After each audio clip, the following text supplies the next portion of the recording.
Баршаңызға қайырлы күн, құрметті көрермендер. Менің каналыма қош келдіңіздер. Бүгін сіздермен өте оңай әрі тез дайындалатын жуадан котлет дайындайтын боламыз. Бізге керегі 4 жуа, 1 картошка және де 3 жұмыртқаны қосатын боламыз. Менде осындай аскөкте бар екен, осыдан да қосып жіберуге болады. Менің каналыма тіркеліп, қоңырау белгісін басып қоюды ұмытпаңыздар. Ең алдымен картошкамызды теркіден өткізіп дайындап аламыз. Картошкамызды дайындап алдық. Енді жуамызды кубиктап, өзімізге ыңғайлы етіп турап дайындаймыз. Бұл тағам еттің орнын баса алады деп айта аламын. Дәмі өте керемет болып шығады. Бұрын жасап көрмеген болсаңыздар, сіздерге де жасауға кеңес беремін. Үйде осындай аскөктен де бар екен, одан да қосып жіберетін боламын. Қоспай жасасаңыздар да болады.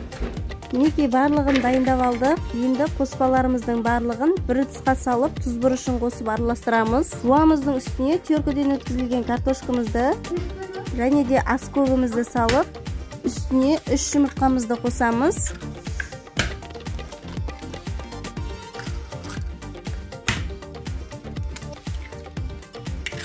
Дәміне қарай 1 қасық тұзымызды, 1 қасық паприка және де жарты қасық қара бұрыш қосатын боламын.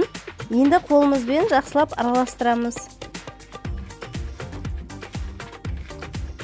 Араластырып болғаннан кейін 3 қасық ұнымды салып, тағы да жақсылап араластырамыз. Ұнды котлетіміздің бірігіп жақсы болып шығуына қосады.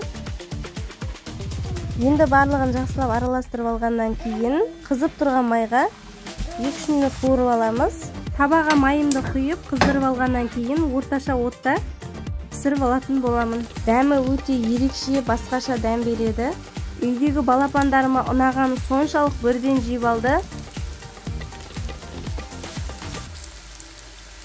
Неке қараңыздар, күшті болып пісіп жатыр. Енді астын аударып, екінші жағында пісіріп аламыз. Котлетіміз дайын болды. Өте керемет, дәмі де, иісі де ерекше болып шығады. Сіздерге де жасауға кеңес беремін. Сіздермен алда әртүрлі рецепттермен бөлісетін боламын. Сондықтан да менің каналыма тіркеліп, қоңырау белгісін басып қоюды ұмытпаңыздар.